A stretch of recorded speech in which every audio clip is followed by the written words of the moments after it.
गुरु जी को प्रणाम। Thank you गुरु जी, आपने आज मौका दिया कि मेरी जर्नी की।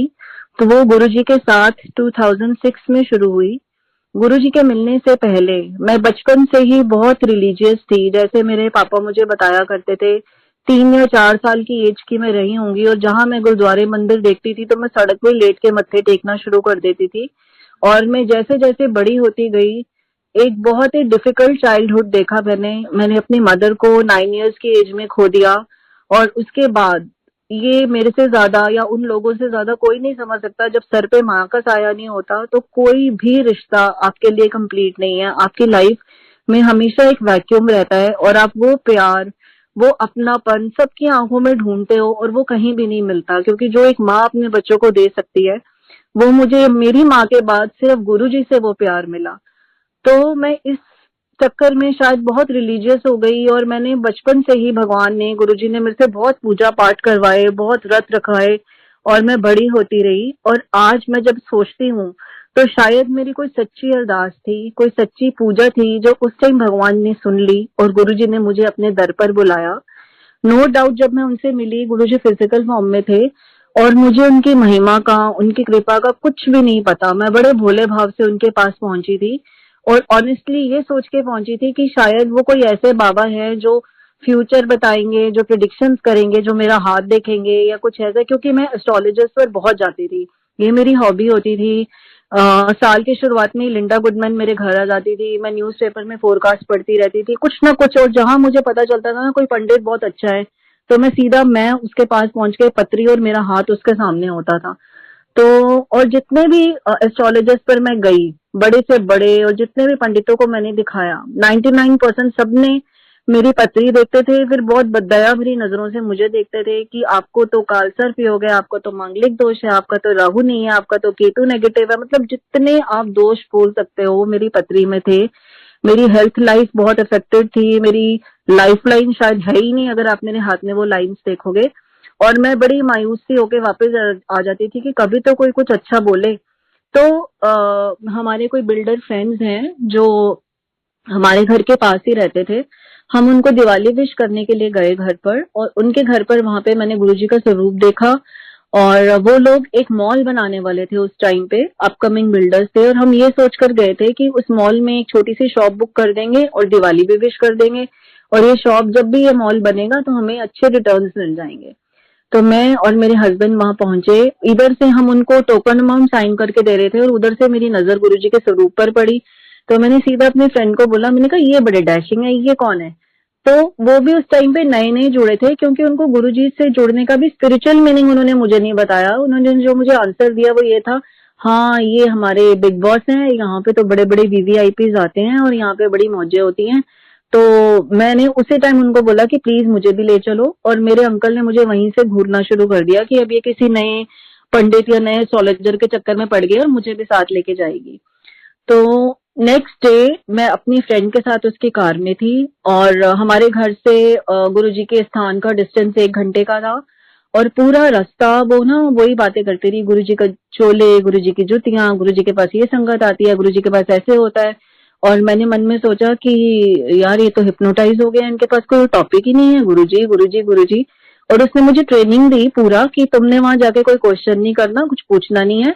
अगर गुरुजी तुम्हारा नाम गलत भी बोलेंगे ना तो तुमने बोलना है हाँ जी गुरुजी, क्योंकि गुरुजी को पता नहीं कौन से जन्मों का क्या दिख रहा होता है। तुमने किसी भी बात पे ना नहीं करनी, और गुरुजी की मौजें होंगी तो वो बुलाएंगे, नहीं तो वो महीनों महीनों किसी से बात नहीं करते। वहां जाना, चुपचाप लंगर खाना, गुरुजी के दर्शन करना और आ जाना। तो मैंने मन में सोचा ये कैसी जगह है, जब जाके बात ही नहीं करूंगी तो मुझे पता कैसे चलेगा कि वहां क्या है। जब मैं वहां पहुंची, ये चीजें मुझे आज समझ आती है। उस टाइम पे मेरी एज भी बहुत छोटी थी और मेरे बच्चे भी बहुत छोटे थे, तो उन चीजों को मैं उस टाइम पे समझ ही नहीं पाई। मैं अंदर एंटर हुई, इतना पीसफुल ऑरा, इतनी शांति कि जैसे आपके जख्मों के ऊपर, आपके सोल के ऊपर कोई आपको हील कर रहा है। और मेरी नजरों ने गुरुजी को ढूंढना शुरू करा, तो गुरुजी अपने नॉर्मल टी शर्ट और ट्राउजर्स में सामने जमीन पर बैठे हुए थे। और मैं अपनी फ्रेंड से इशारों में पूछ रही थी कहाँ है गुरुजी, क्योंकि मैंने इमेजिनेशन में सोचा कोई बाबा जी होंगे, कोई आगे पीछे चेले होंगे, जो मैं टीवी चैनल्स पर देखती आई थी, मेरी इमेजिनेशन पे वही था। तो जब मेरी फ्रेंड ने पॉइंट आउट करके गुरुजी को दिखाया, वो एहसास, वो फीलिंग्स आज तक मेरे अंदर बिल्कुल रिफ्रेश्ड हैं। गुरुजी ने बड़ी तेज नजरों से मुझे देखा और मेरी बॉडी पे कपकपी से छूट गई, शिवरिंग सी हुई। वो मुझे अब समझ आता है जैसे वो मेरा स्कैन हो रहा था। उस टाइम पे मुझे कुछ समझ नहीं आया कि गुरुजी की वो वाइब्रेशंस मुझे छू के जा रही थी। और फिर मैं वो नजारा देखती रही। हम गुरुजी के आगे बैठ गए। उस टाइम एक से बढ़कर एक एक्टर, एक से बढ़कर एक पॉलिटिशियन अंदर आता रहा, गुरुजी के चरण छूता रहा और हमारे साथ ही संगत में वो लोग बैठते रहे। और मैंने मन में सोचा ये तो मैं गलत जगह पर आ गई, ये तो पेज 3 के गुरुजी लग रहे हैं। या हम नॉर्मल लोग, मिडिल क्लास लोग, गुरुजी हमसे कहाँ बात करेंगे। जैसे हम लोग नेगेटिव होते हैं वही सब मेरे दिमाग में चलता रहा। गुरुजी अंदर गए, उन्होंने चोला पहना और वो सामने गद्दी पर आकर विराजमान हो गए और एक एक संगत को उन्होंने देखकर अपनी नजरों से ब्लेस करना शुरू किया, जो मुझे उस टाइम बिल्कुल समझ नहीं आया। लेकिन कुछ खिंचाव था, कुछ अट्रैक्शन थी। मैं गुरुजी को देखती रही और मैं जैसे ही उनके चरण छूने गई तो गुरुजी ने बहुत ही प्यार से पूछा कित्थों आई है। तो मैं तो बड़ी एक्साइटेड, उस टाइम मुझे पता नहीं था मेरी फ्रेंड संगत में कहाँ बैठी हुई थी। मैंने सोचा गुरु ये तो कह रही थी गुरुजी बात नहीं करते, गुरुजी ने तो आज मुझसे फर्स्ट टाइम ही बात कर ली। तो मैंने बोला गुरुजी रजौरी गार्डन। तब तक मैं टर्न हुई तो गुरुजी ने बोला अच्छा इस तरह कर, जाके मॉल से दुकाना शुकाना खोल। तब तक मैं 2 कदम आगे आ चुकी थी। मेनका गांधी आंटी गुरुजी के चरणों में बैठी हुई थी। वो बड़ी जोर से उन्होंने स्माइल किया और मैं इतनी कंफ्यूज हो गई कि इनको किसने बताया कि हम कल टोकन अमाउंट देकर आए हैं। तब भी मुझ जैसा स्टूपिड इंसान को समझ नहीं आया कि गुरुजी अपना अंतर्यामी होने का प्रूफ दे रहे हैं। मैं इफ बट किंतु परंतु लगाते हुए आगे आ गई और बारी आ गई मेरे अंकल की। गुरुजी ने उनको अपने पास बिठा के अच्छे से उनका पूरा इंटरव्यू लिया, की करना है, केड़ा काम में। उस टाइम मेरे अंकल कस्टम क्लियरेंस के बिजनेस में थे और एक बहुत ही मेजर बिजनेस प्रॉब्लम में से निकल रहे थे, जो सिर्फ और सिर्फ भगवान ही उनको बचा सकते थे। और अंकल ने वो मुझे उन्होंने बाद में बताया, वहां बैठ के अरदास लगाई थी कि गुरुजी मैं आपकी महिमा सुन के यहाँ पर आया हूँ, अगर यहाँ जरा भी शक्ति है, हम लोग ना शुरू में चैलेंजेस दे देते हैं भगवान को जो नहीं देने चाहिए, और हम बहुत ही भोले भाव से गए थे। तो मैं आज गुरुजी से उस चीज की सॉरी मांगती हूँ। तो अंकल ने बोला कि अगर यहाँ जरा भी शक्ति है तो प्लीज मेरी इज्जत बचा लेना, मेरे हाथ से कुछ गलत शिपमेंट्स अननोइंगली हो गई हैं, तो मुझे आपसे कुछ नहीं चाहिए, आपसे बस अपनी इज्जत चाहिए। गुरुजी प्लीज मेरे घर तक कोई पहुंचे ना। और ये बात मुझे भी नहीं पता थी कि अंकल इतनी मेजर टेंशन में से गुजर रहे हैं। और गुरुजी ने सिर्फ एक क्वेश्चन पूछ कर कि की कम करना है, उस प्रॉब्लम में से हमें कैसे बाहर निकाला। मेरे अंकल जब जवाब दे रहे थे, गुरुजी को समझा रहे थे, गुरुजी कस्टम क्लियरेंस, तो अपने मन में सोच रहे थे कि गुरुजी को कैसे समझ आएगी, इनको मैं क्या बताऊं कस्टम क्लियरेंस, इंपोर्ट एक्सपोर्ट। लेकिन हमें पता ही नहीं था, हमें इस चीज का एहसास ही नहीं था कि कितनी चीजें गुरुजी इतने बड़े बड़े कष्ट हमारे इतनी छोटी छोटी चीजें पूछ कर ही निकाल देते हैं। तो अंकल ने गुरुजी को समझाया। गुरुजी का नेक्स्ट था खोलना तेरी फाइल। और हम लोग इतने नेगेटिव होते हैं, मेरे अंकल को लगा कि कोई दान दक्षिणा की फाइल खुलने वाली है। फिर गुरुजी ने स्माइल करी। गुरुजी ने बोला जा हो गया तेरा एडमिशन, कल्याण कितना, जा ऐश कर, कल फिर आई। हम लोग ऐसे खुश होकर वहां से बाहर निकले जैसे पता नहीं कौन सी लॉटरी लग गई है, कौन सा खजाना निकल गया है हमारा। और हम इतना लाइट फील कर रहे थे। हाथों से गुरुजी के जब चरण छुए थे वो फ्रेग्रेंस थी। और बड़े खुश खुश हम अपनी गाड़ी में आके घर आ गए। और पूरी रात हमें एक हैंगओवर रहा कि नेक्स्ट डे कब आएगा, हम फिर कब जाएंगे, थर्ड डे कब आएगा, हम फिर कब जाएंगे। तो ये संगत ने हमें बाद में समझाया कि खोलना तेरी फाइल का मतलब होता है कि तेरा प्रेजेंट पास्ट फ्यूचर बताऊं। उस टाइम तो हम बिल्कुल ब्लैंक होके गुरुजी के सामने मेरे अंकल बैठे थे कि जवाब क्या दें, कुछ समझ ही नहीं आ रहा था। और ये जो जा ऐश कर हो गया कल्याण, ये इतनी बड़ी ब्लेसिंग्स है। गुरुजी जो वन लाइनर ब्लेसिंग्स देते थे और देते हैं, उस टाइम 2006 से लेके आज तक मैंने बड़े से बड़े, मैं ये नहीं कहूंगी कि मैं गुरुजी की शरण में गई तो मेरी लाइफ में कोई दुख नहीं आया, कोई तकलीफ नहीं आई। जो मर्जी दुख आया, जो मर्जी तकलीफ आई, गुरुजी का नाम, गुरुजी का मंत्र जाप, गुरुजी का सहारा, उनकी ओट इतनी बड़ी ब्लेसिंग्स थी कि उन्होंने मुझे बड़े से बड़े दुख में मेरा हाथ पकड़ के कब मुझे उस पार से वो इस पार ले आए, मुझे एहसास ही नहीं हुआ। उनका नाम लेते ही अंदर से जो शक्ति आती है, जो पॉजिटिविटी आती है, आप हर दुख झेलने को तैयार हो जाते हो। और गुरुजी आपको कैसे उसमें से पार निकाल देते हैं तो हमें समझ ही नहीं आती, क्योंकि हम जब उस फेज से गुजर रहे होते हैं, हम बार बार गुरुजी के टेस्ट में फेल होते हैं, हम इतने नेगेटिव हो जाते हैं। गुरुजी आप सुन नहीं रहे क्या, गुरुजी आपको दिख नहीं रहा क्या, हम पे क्या बीत रही है, हमारे घर वालों के साथ क्या हो रहा है। हम लोग ये गुरुजी से कंप्लेन करना शुरू कर देते हैं। लेकिन वो मालिक इतने बड़े हैं। मुझे यही समझ आया कि इस मंत्र जाप में इतनी शक्ति है और जा ऐश कर का मतलब यही समझ आ कि लाइफ में सुख है, दुख है, गम है, तकलीफ है, गुरुजी आपको ऐश करते हुए उस फेज से बाहर ले आते हैं, आपको बहुत स्ट्रेंथ देते हैं। ऐसा नहीं होता कि हम गुरुजी के शरण में जाएंगे तो कोई तकलीफ नहीं आएगी, कोई गम नहीं आएगा, कोई दिक्कत नहीं आएगी, वो आएंगी, लेकिन गुरुजी का नाम आपको वो झेलने की शक्ति देगा और आपको उस चीज में से बहुत आसानी से बाहर ले आएंगे। इतने सालों की जर्नी में मैंने यही सीखा है। फिर उस एक साल में 2006 में मैं गई थी, हम गुरुजी के पास रेगुलर जाते रहे, गुरुजी हमें खींचते रहे अपनी तरफ, और आज भी संगत के साथ यही होता है। जब आपको गुरुजी की कॉल आती है, एक या दो बार आपको लगता है कि बड़ा मंदिर बहुत दूर है, रात को जाना है, कैसे जाएंगे, कैसे होगा, लेकिन आपको तीसरी बार चौथी बार वो मंदिर इतना अट्रैक्ट करता है, गुरुजी की कॉल इतनी स्ट्रांग होती है कि आप सब छोड़ छाड़ के भागते हो कि नहीं, हमने गुरुजी के दर्शन करने जाना। और गुरुजी आपको अपने आप बुलाते हैं, और मंदिर के अंदर एंटर होते ही ना कोई गम याद आता है, ना कोई तकलीफ याद आती है, ना कोई बीमारी याद आती है। जब हम गुरुजी के ऑरा में चले जाते हैं तो गुरुजी हमें इतनी पॉजिटिविटी देते हैं। वो बड़ा मंदिर, इतना बड़ा स्थान है, मतलब इतने सालों में मुझे यही समझ आई कि वहाँ कण कण में गुरुजी की ब्लेसिंग्स है। नो डाउट गुरुजी हमारे दिल में है, हमारे घरों में है, हमारे साथ है, लेकिन मुझे ऐसा लगता है कि हमारी सोल जो रिचार्ज होती है वो बड़े मंदिर में ही जाके होती है। वहां जाके ऐसा लगता है कि एक बार आप सच्चे दिल से चले जाओ ना, तो वहाँ डेस्टिनी वाकई गुरुजी आपकी रीराइट करते हैं। एक चीज जो सबसे ज्यादा इम्पोर्टेंट है वो है गुरुजी से डायरेक्ट कनेक्शन। एक बार मेरे एक फ्रेंड जिनको मैं गुरुजी के टाइम ले गई थी बड़े मंदिर में, और उसको भी मैंने यही सिखाया था कि प्लीज गुरुजी से कुछ पूछना मत, कुछ बताना मत, वो बुलाएंगे तो अपने आप तब जाना, अपने आप गुरुजी से कुछ पूछने मत चले जाना, क्योंकि वो बड़े क्यूरियस नेचर के थे और उनको ना बड़े किंतु परंतु और बड़े सारे क्वेश्चंस उनके दिमाग में चलते थे। और वही हुआ, मैं और मेरे हस्बैंड जब लेके गए, हमने 5 मिनट बाद देखा तो वो गुरुजी की गद्दी के पास खड़े हुए थे। मैंने अपना मुंह छुपा लिया, मैंने कहा ले ये तो गुरुजी के पास पहुंच गया, अब क्या होगा। तो गुरुजी ने बड़े प्यार से उससे पूछा कि किदो नाल आया है, तो उसने जवाब दिया मेरे अंकल का निकनेम चिंटू है। तो उसने बोला चिंटू दनाल। तो मैं अंदर से बहुत डर गई, मैंने कहा कहीं गुरुजी को गुस्सा ही ना आ जाए, डांट ही ना पड़ जाए। उसने अपनी पता नहीं कौन सी प्रॉब्लम गुरुजी को बताई, तो गुरुजी ने उसको एक ही जवाब दिया, पहले कनेक्शन पे लगा ए बात भी गलना नहीं, मेरे नाल डायरेक्ट कनेक्शन लगाओ। उसने मेरे से आके पूछा, और उस टाइम मैं भी इतनी नई नई जुड़ी हुई थी कि मुझे कनेक्शन का एक ही मतलब पता था जो इलेक्ट्रिसिटी के कनेक्शन होते हैं। उसने मेरे से पूछा गुरुजी कह रहे हैं कनेक्शन लगाओ, ये क्या होता है। मैंने कहा पता नहीं कनेक्शन क्या होता है, लेकिन आज गुरुजी ने सिखाया कि उठते बैठते सोते जागते जब हम गुरुजी के साथ हमारी आत्मा जुड़ी रहती है, हर चीज में हम गुरुजी को आगे लेके चलते हैं, तो वो ही इनका कनेक्शन है।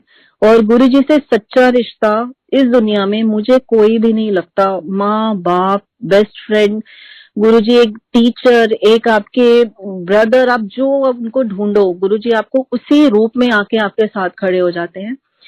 तो जब तक गुरुजी फिजिकल फॉर्म में थे मैंने तब तक भी उनको रब नहीं माना था। हाँ, ये पता था कि मैं यहाँ जाती हूँ और यहाँ मुझे बहुत शांति मिलती है। कई बार गुरुजी के सामने बहुत रोना भी आता था, अंदर के सारी जैसे आपके दुख, सारी तकलीफें बाहर आ जाती थी और आप इतना लाइट फील करते थे। और जो हम घर से सोच के जाते थे वो गुरुजी वहाँ बोलते किसी और को थे और सुनाते किसी और को थे।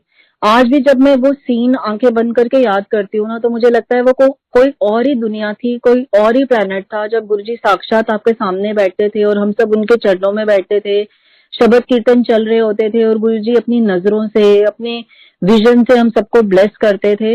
नो डाउट, सिर्फ मुझे लगता है कि उस टाइम की संगत और आज की संगत में बस एक यही डिफरेंस है, लेकिन नया पुराना या फिर भी कोई नहीं है। मैं आज जब संगत का जो गुरुजी की समाधि के बाद जुड़ी है, उनका प्यार देखती हूँ, उनका जो कनेक्शन देखती हूँ, मुझे लगता है वो हमसे कई गुना ज्यादा ब्लेस्ड है, क्योंकि उन्होंने आते ही गुरुजी को भगवान मान लिया। उन्होंने कोई किंतु परंतु नहीं लगाए, कुछ नहीं लगाया। और हम लोगों ने गुरुजी को फिजिकल फॉर्म में देखा तो हम बहुत सारे इफ और बट्स में पड़े रहे। फिर एक दिन ऐसे ही मैं सोच के गई थी, जब मैंने गुरुजी के चरण छुए और मैं आज्ञा ले रही थी, वो मेरा लास्ट दिन था जब मैंने गुरुजी को गद्दी पे देखा। और मैंने मन में सोचा गुरुजी आज आपने बड़े दिनों से मुझसे कोई बात नहीं करी है, नेक्स्ट टाइम मैं जब भी आऊंगी ना मैं आपको आई लव यू बोलूंगी। मैं सोच के हंसती हुई बाहर आ गई। और मुझे ये नहीं पता था कि वो मैं उस दिन गुरुजी को लास्ट टाइम फिजिकल फॉर्म में देख रही थी। 2 दिन के बाद ही हमारे घर पे पहले कॉल आई कि गुरुजी बहुत बीमार हैं और सब बैठ के अरदास करो। अभी मैं इस चीज को समझ भी नहीं पाई थी और फिर कॉल आ गई कि गुरुजी ने समाधि ले ली है, बड़े मंदिर आ जाओ। बड़े मंदिर में पहुंची और वहां सब कुछ हमारी आंखों के सामने हुआ। और फर्स्ट टाइम जैसे सारी संगत मैंने इकट्ठी देखी तो मैंने लाखों की संगत को अनाथों की तरह रोते हुए देखा। और मुझे खुद इतना रोना आ रहा था, मुझे लग रहा था कि एक एक पंडित की जो मेरे लिए प्रिडिक्शन थी वो सच हुई। इतनी मुश्किल से कितना अच्छा स्थान मिला था। और अब गुरुजी भी चले गए तो मैं बड़े मंदिर अब किसके लिए आऊंगी, मेरे दिमाग में यही चल रहा था। जैसे अब संगत सोचती है कि काश हम पहले आ जाते, काश हम मिल लेते, लेकिन उस टाइम मुझे भी एहसास नहीं हो रहा था। मुझे लगा कि गुरुजी ने अगर फिजिकल फॉर्म छोड़ दी तो सब कुछ चला गया। और हम लोग बहुत दुखी होके मैं 5-6 महीने मंदिर गई नहीं, मैं घर बैठी रही। और फिर से मैंने गुरुजी को इधर उधर ढूंढना शुरू किया, कभी इधर इस मंदिर में कभी उस मंदिर में, लेकिन अंदर से वो शांति नहीं आ रही थी। और मेरी उसी फ्रेंड का फिर से कॉल आया कि तुम बड़े मंदिर क्यों नहीं जाते हो, मंदिर जाया करो गुरुजी से ब्लेसिंग्स लेने। और एक दिन गुरुजी के कॉल से ही मैं और मेरे अंकल मंदिर गए। और जब मैंने फर्स्ट टाइम खाली गद्दी देखी तो मैं बहुत रोई। उस टाइम मेरे को मंदिर बहुत सुनसान लग रहा था, बहुत वीरान लग रहा था। और हम चुपचाप लंगर खाकर वापस आ गए, लेकिन हम धीरे धीरे मंदिर जाते रहे। और वो थी गुरुजी की ब्लेसिंग्स की, मुझे लगता है उस टाइम गुरुजी की ब्लेसिंग्स इतनी स्पीड से फ्लो हो रही थी। जैसे जैसे मैं मंदिर जाती रही उस टाइम गुरुजी हमारे टूटे हुए दिलों को सहारा देने के लिए हमें अपने प्रूफ दे रहे थे। जैसे कहते थे ना गुरुजी की चमत्कार कोई नमस्कार है। उस टाइम इतनी स्पीड से होता था, किसी को गुरुजी की फ्रेग्रेंस आती थी, किसी को शिवलिंग में ओम दिखता था, किसी को ज्योत में गुरुजी दर्शन दे रहे थे। एक दिन जो बाहर गुरुजी का झूला है, उस दिन मेरे बेटे का बर्थडे था और मैं वहां माथा टेक रही थी। इतनी गर्मी थी कि एक पत्ता भी नहीं हिल रहा था और वो झूला अपने आप हिलना स्टार्ट हो गया। और वहां संगत की भीड़ लग गई। उसके झूले के पीछे ग्लास हुआ करता था और सब बोल रहे थे कि गुरुजी दर्शन दे रहे हैं, दर्शन दे रहे हैं। और मैं वो इंसान हूँ जिसको सबसे लास्ट में दिखता है, मैं देखने की कोशिश भी नहीं करती कि कहाँ दे रहे हैं, मुझे दिखता ही नहीं है। और वैसे तो मंदिर में मोबाइल फोन बिल्कुल स्ट्रिक्टली बैन है। एक दो लोगों ने उस टाइम क्यूरियोसिटी में फोन उठा के गुरुजी की वो झूले की फोटोग्राफ ले ली। और आप मानोगे कि हमें आंखों से झूले पे कुछ नहीं दिख रहा, लेकिन उस फोटोग्राफ में गुरुजी पूरे साक्षात दर्शन दे रहे थे। ये एकदम गुरुजी के समाधि की बात है, समाधि लेने की। तो ये सिर्फ गुरुजी हम लोगों को बता रहे थे कि वो कहीं नहीं गए, वो हमारे साथ हैं और बड़े मंदिर के कण कण में हैं। उस टाइम गुरुजी ने मेरे को सेवा दे दी, जैसे हम सबको संगत जोड़ने की। और गुरुजी का तरीका यही होता है कि वो सत्संग हम लोग सुनाते हैं और सामने वाला कनेक्ट होता है, उसकी कॉल होती है और वो बड़े मंदिर पहुंच जाता है। तो ये भी गुरुजी की मेहर ही होती है कि आपके सुनाने से कोई सामने वाला मान जाए। तो मुझे जब गुरुजी फिजिकल फॉर्म में थे वो मेरे से बार बार पूछते थे कित्थों आई है, और मैं कहती थी रजौरी गार्डन। तो मैं मन में सोचती थी कि गुरुजी भूल जाते हैं कि ये मेरे से शरारत करते हैं, ये बार बार मेरे से एक क्वेश्चन क्यों पूछते हैं। तो इस चीज का आंसर मुझे तब मिला। अब तो गुरुजी ग्लोबल प्लेटफॉर्म पे हैं, पूरी दुनिया गुरुजी की भक्त है, लेकिन उस टाइम पे रजौरी की संगत जोड़ने का गुरुजी ने मेरे को इतना मौका दिया।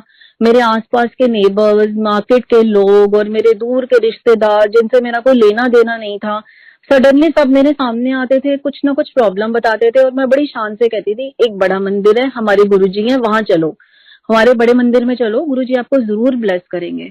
और मैं इतनी शान से कह सकती हूँ कि वो 2 साल 3 साल 5 सीटर कार में हम 6-6 7-7 8-8 लोग एक दूसरे की गोदी में बैठ के बड़े मंदिर जाने लगे। जैसे मतलब मुझे इतनी खुशी मिलती थी जैसे हम कौन सा खजाना लेने जा रहे हैं। और मैं इतनी शान से कह सकती हूँ कि एक भी संगत गुरुजी के दर से खाली वापस नहीं आई। गुरुजी ने सबको इतना ब्लेस करा। जिनके 10-10 20-20 साल से बच्चे नहीं थे, गुरुजी ने उनको बेबीज दी। मेरे जिन कजन्स की शादियां नहीं हो रही थी वो गए, उन्होंने माथा टेका, उनकी शादियां हो गई। जो एक रजौरी की बच्ची है जो कैंसर की लास्ट स्टेज से जूझ रही थी, जिसको डॉक्टर्स ने मना कर दिया था कि लाखों रुपए लगेंगे सर्जरी के और तब भी कोई गारंटी नहीं है, उस बच्ची पर गुरुजी की इतनी मेहर हुई। वो मंदिर गई, उसने माथा टेका, लंगर खाया और धीरे धीरे धीरे धीरे गुरुजी ने उसकी बॉडी से कैंसर गायब कर दिया, जिसके बिना सर्जरी के, जिसके डॉक्टर्स सर्जरी के बाद भी गारंटी नहीं ले रहे थे। आज उस बच्ची के चेहरे पे गुरुजी का नूर देखते हुए बनता है। और ऐसे ऐसे भी सत्संग हुए जो लोग हमारी जिंदगी से चले गए, जो सोल्स ऊपर चली गई, गुरुजी ने उनके घर वालों को ड्रीम में दिखा के कि तुम्हारा भाई वापस भेज रहा हूँ, तुम्हारा बेटा वापस भेज रहा हूँ, सेम डे पे वो सोल्स वापस भेजी। मैं खुद सोचती हूँ उस टाइम पे मैं हिल गई। उस टाइम मुझे समझ आया कि ये साक्षात रब हैं, ये कोई और कर ही नहीं सकता जो बिछड़ी हुई आत्माएं आपकी जिंदगी में वापस भेज दे। वो कोई गुरु, कोई नॉर्मल इंसान कर ही नहीं सकता। लाइफ एंड डेथ का रिमोट कंट्रोल सिर्फ शिव जी के हाथ में, साक्षात रब के हाथ में होता है। तो तब मुझे समझ आया कि ये कोई नॉर्मल जगह नहीं है, मैं किसी नॉर्मल मंदिर में नहीं जा रही, ये तो गुरुजी भगवान है। मेरे आसपास जितने भी फ्रेंड्स हैं सबके साथ इतने अमेजिंग एक्सपीरियंस हुए कि कई बार ना मैं खुद ही डाउट में आ जाती थी, गुरुजी मेरा नंबर कब आएगा? आप जिसको मेरे थ्रू बुलाते हो उसको तो आप इतना ब्लेस करते हो, क्योंकि हम लोग इतने छोटे समझ के लोग हैं, हम मेटेरियलिस्टिक ब्लेसिंग्स को ही गुरुजी के ब्लेसिंग्स मानते हैं। बिजनेस अच्छा हो गया तो गुरुजी ब्लेस कर रहे हैं, बच्चों की एडमिशन हो गई तो गुरुजी, हम लोग इससे आगे सोच ही नहीं पाते। ये तो मुझे इतनी बाद में समझ आया कि गुरुजी हमें इंटरनली कितना चेंज कर रहे हैं, हमें कितना उन्होंने पॉजिटिव एटीट्यूड दे दिया। किसी को फ्रैक्चर भी होता था ना, थैंक यू गुरुजी, शुक्र है आपने फ्रैक्चर में ही टाल दिया। ये सोच आनी कलयुग के टाइम पे मालिक की मेहर है। गुरुजी हमें इंटरनली इतना चेंज करते गए, अपने मंदिर में सेवा देते गए, और मेरी लाइफ का जो सबसे मुश्किल टाइम था वो गुरुजी ने सेवा में ही कटवा दिया। कभी 2 दिन भी अगर हम घर बैठते थे ना हस्बैंड वाइफ, तो हम हिल जाते थे कि हमारी जिंदगी चल कैसे रही है। हम फिर अपना दिमाग यूज करना शुरू कर देते थे। फिर गुरुजी सोचते थे कि ये तो दिमाग लगाने, फिर हमें मंदिर बुला, सत्संग बुला, यहाँ बुला, करते करते करते वो दिल, महीने, साल गुरुजी के शरण में निकलते गए, और यही अरदास करते हैं कि वो निकलते ही जाएं। और फिर बारी आई मेरे फादर की। उन्होंने फिजिकल फॉर्म में गुरुजी के दर्शन कभी भी नहीं करे थे, वो बाद में गए। और ये एक बहुत बड़ा सत्संग, क्योंकि टाइम कम है, मैं बहुत शॉर्ट में सुनाऊंगी कि तब मुझे समझ आया कि गुरुजी की मेहर क्या है। जब आप अपने अपनों को, अपने पेरेंट्स को अपने सामने सफर करते हुए देखते हो ना, आपके लिए उससे बड़ी कोई पनिशमेंट नहीं है। एक दिन वो आया कि मैं अपने पापा को एम्बुलेंस में डलवा के हॉस्पिटल में लेके जा रही थी, क्योंकि वो कोमा में थे। 100 kg उनका वेट था। फर्स्ट फ्लोर से उनको नीचे एम्बुलेंस तक लाना ये एक बहुत बड़ी टास्क थी। सडनली उनको कोई अटैक आ गया था, उनकी पूरी बॉडी में पॉइजन फैल चुका था। डॉक्टर्स ने देखते ही, मुझे इतनी भी उम्मीद नहीं थी कि मैं उनको हॉस्पिटल तक पहुंचा पाऊंगी, और डॉक्टर्स ने जाते ही उनको वेंटिलेटर पे डाल दिया। और ये मेरे लिए बहुत बहुत बड़ा शॉक था, क्योंकि सडनली इतना कुछ हुआ था, और मैं अपनी मदर को पहले ही खो चुकी थी, और मेरा ब्रदर सिस्टर कोई है नहीं, और अब मैं अपने पापा को जाते हुए देख रही थी। और उस टाइम मैंने, गुरुजी ने नई नई समाधि ली थी, और मैंने तब सत्संग में सुना था कि गुरुजी की फोटो भी चमत्कार करती है। वो चीज बार बार मेरे कानों में गूंज रही थी, और मैंने वेंटिलेटर पे गुरुजी का एक छोटा सा स्वरूप लगा दिया। और जब भी मैं आईसीयू में जाऊं, मैं रोती हुई बाहर आ जाऊं, डॉक्टर ने बुला के मुझे उनका सारा सामान, उनकी रिंग, चेन, फोन सब मेरे हाथ में देके बोला कि आपने जिसको बुलाना है बुला लो, वो बहुत क्रिटिकल है, अब वेंटिलेटर पे हैं, और अब हमें कोई होप नहीं है। और आप मानोगे नहीं, मेरा जो संगत जी, मैं, जैसे गुरुजी कहते हैं कि 90% कर्म वो हमारे काटते हैं। किसी के 6 महीने में कटते हैं, किसी के 6 साल में, किसी के 10 दिन में।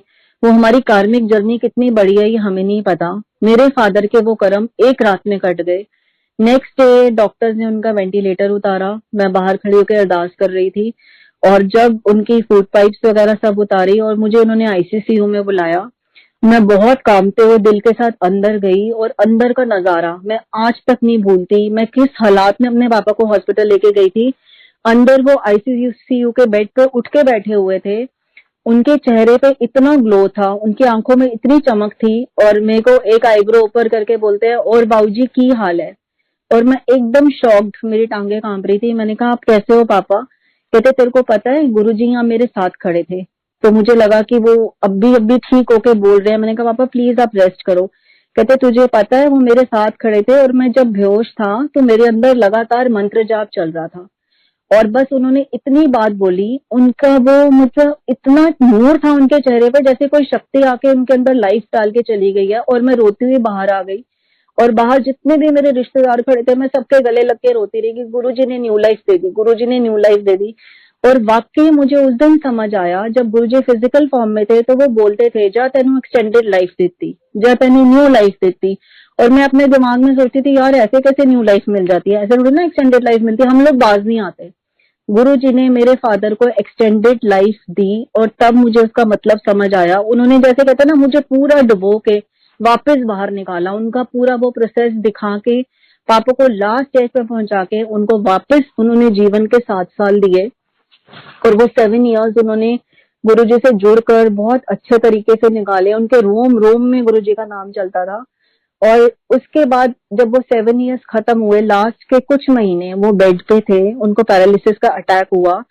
हम लोगों के नजरों में वो बहुत सफर कर रहे थे क्योंकि वो बोल नहीं पाते थे, लेकिन मैं जब भी उनको देखती थी उनके चेहरे पे एक स्माइल होती थी, उनके पॉकेट में गुरुजी की फोटो होती थी और उनका एक ही हाथ हिलता था। मैं उनसे पूछती थी पापा क्या हाल, तो वो इशारा करते थे बहुत बढ़िया। फिर मैं पूछती थी गुरुजी, तो अपनी पॉकेट में से गुरुजी की फोटो निकाल के और जोर से स्माइल करते थे। तो मुझे उस टाइम पूरा विश्वास हो जाता था कि अभी भी गुरुजी ने अपने हाथों में उनको रखा हुआ है। उनको वो तकलीफ होते ही नहीं थी, एंड टाइम तक उनके चेहरे से वो स्माइल नहीं गई। और ये मेरे मालिक की मेहर है। लास्ट में गुरुजी ने हम सबको मेंटली प्रिपेयर करके उनको अपनी चरण शरण में लिया, उनकी वो कार्मिक लाइफ खत्म हुई। ये भी गुरुजी का शुक्राना है कि उनको 7 ईयर्स की एक्सटेंडेड लाइफ मिली। तो उसके बाद इस तरह से पापा के बाद उस दिन से मैं समझ गई कि गुरुजी साक्षात भगवान है, वो बहुत बड़े रब हैं। फिर बारी आई मेरे हस्बैंड की। मंदिर में उनको अंकल को सेवा मिली हुई थी, वो सेवा में लगे रहे और अंदर ही अंदर जैसे गुरुजी हमारे सब कुछ है, हमारे माँ हैं, हमारे पिता हैं, तो कई बार हमसे नाराज भी हो जाते हैं, कई बार हमसे कंप्लेंट भी करते हैं हम गुरुजी से। तो मेरे अंकल के मन में भी बिजनेस को लेकर कुछ प्रॉब्लम्स चल रही थी और वो मंदिर जाते थे, सेवा कर रहे थे, पर कभी कभी जैसे वो नाराज होकर लंगर छोड़ के आ जाते थे। तब गुरुजी ने दिखाया कि वाकई ही जो गुरुजी का सिस्टम चलता है ना, पहले आपको यहाँ लाइफ मिलती है, फिर हेल्थ मिलती है और उसके बाद गुरुजी के पैकेज में सब कुछ है। तो गुरुजी ने दिखाया जब लाइफ ही नहीं है तो आप ये सब चीजें लेके क्या करोगे। मेरे अंकल का इतना मेजर एक्सीडेंट हुआ कि अगर मैं आपको उसकी फोटोग्राफ दिखा पाती तो आप सब लोगों को बिलीव होता कि इस कार में कोई सरवाइव ही नहीं कर सकता। अंकल अपने वर्किंग एरिया में थे तुगलकाबाद में, कार में वो अकेले थे और पीछे से कंटेनर्स आ रहे थे जिसपे शिपमेंट लोडेड होती है। और वो कितना बड़ा कंटेनर होता है, आपको ट्रेलर्स होते हैं जो रात को रोड पे भी चलते हैं तो उनको क्रॉस करते हुए भी डर लगता है। उस ट्रेलर की ब्रेक फेल हो गई थी और जब तक मेरे हस्बैंड को समझ आता, वो कार में अकेले थे, वो अपने आप को संभालते, तब तक वो ट्रेलर उस कार को हिट कर चुका था। और वो कार एक टॉय कार की तरह ऐसे उसने अल्टी पल्टी खाई, उसकी कार में कुछ भी नहीं बचा, उसमें शीशे सारे चकनाचूर। वो बिल्कुल गाड़ी जो है बिल्कुल रोड के साथ लग गई, बीच में सिलेंडर था जो ब्लास्ट हो सकता था और छत उसकी उड़ गई। जितने भी वहां लोग प्रेजेंट थे उनको लगा कि इस कार का ड्राइवर तो अब खत्म है, इसमें तो कुछ बचा नहीं, कार बिल्कुल चकनाचूर थी, तो हम पास में एक लेबर लगी हुई है उसको बचा ले।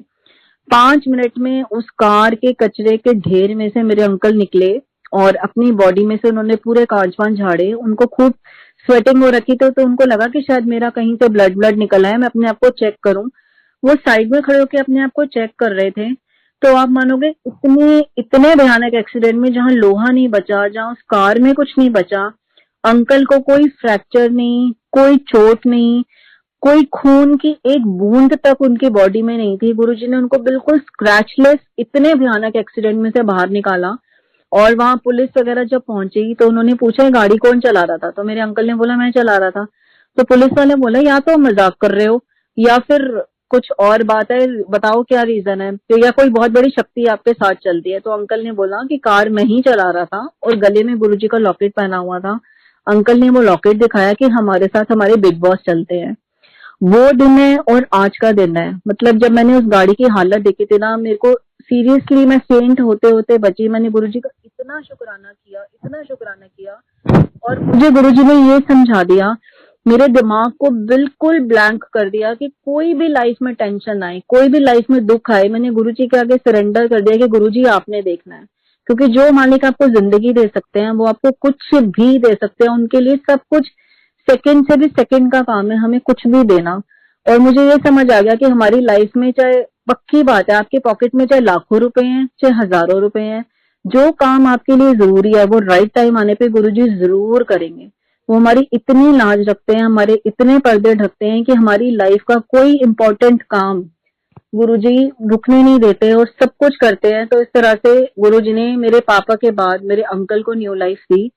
और बस अब मैं सत्संग तो इतने हैं कि मैं आपको सुनाती रहूं और सारी रात लगी रहेगी। अभी लॉकडाउन में ही, कोरोना टाइम में ही गुरुजी ने, मेरी 22 इयर्स की डॉटर है, उसकी इतनी मेजर प्रॉब्लम इतनी आसानी से निकाल दी। गुरुजी ने उसकी सर्जरी कराई है और मुझे ये कहने में बिल्कुल भी कोई हिचकिचाहट नहीं है कि गुरुजी का इतना शुक्राना है, क्योंकि जिन्होंने मेरी बेटी को इतनी मेजर प्रॉब्लम से बाहर निकाला है, तो आगे उसकी शादी, उसका करियर, उसका जो भी है वो सब कुछ गुरुजी के चरणों में है, वो क्या नहीं करवा सकते।